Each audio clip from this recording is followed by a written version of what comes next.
Hello বন্ধুরা, তোমরা সবাই কেমন আছো? আশা করি তোমরা সবাই খুব ভালো আছো আর আমিও খুব ভালো আছি। দিনটা ছিল 12ই জানুয়ারি, রবিবার, একটি বিশেষ তিথি। সেই দিন বাড়িতে থেকে আর সময় নষ্ট না করে বেরিয়ে পড়েছিলাম একটা নতুন জায়গায় যাব বলে।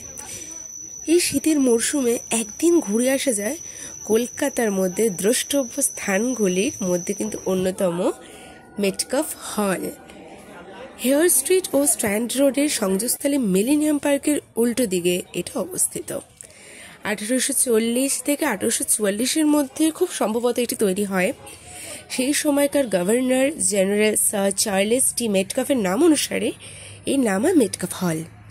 এই ঐতিহাসিক স্থাপত্যে পরিকল্পনা করেছিলেন স্যার C.K. রবিনসন। হুগলি নদীর তীরে অবস্থিত স্থাপত্যের আদল কিছুটা প্রাচীন গ্রিক মন্দিরের ন্যায়।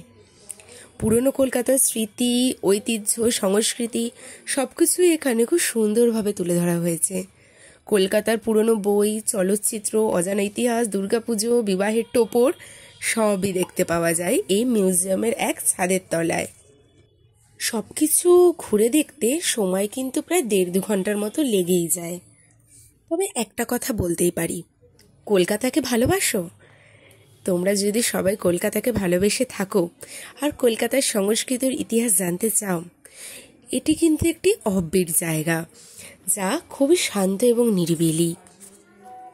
তারই মাঝে আমি তোমাদেরকে বলে দিই মেটকাফ হল কীভাবে আসা যায়, আমি কিভাবে গেছি, কতক্ষণ খোলা থাকে, কবে বন্ধ থাকে, টিকিট কীরকমভাবে কাটতে হয়, টিকিট প্রাইস কত, আমি সব তোমাদের সাথে আমার ডেসক্রিপশন বক্সে শেয়ার করে দেবো।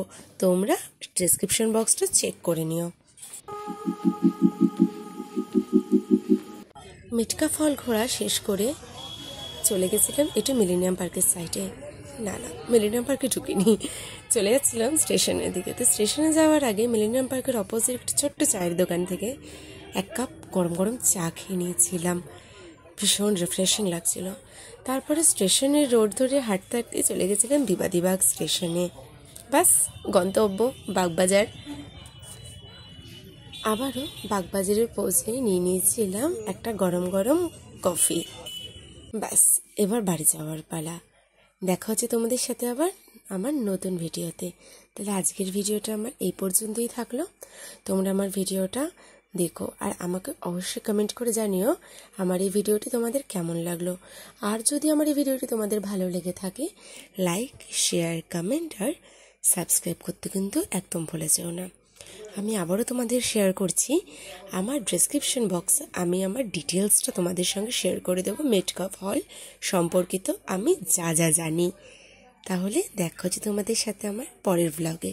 ততদিন তোমরা খুব ভালো থেকো, সুস্থ থেকো আর আমাকে এভাবেই সাপোর্ট করো। টাটা।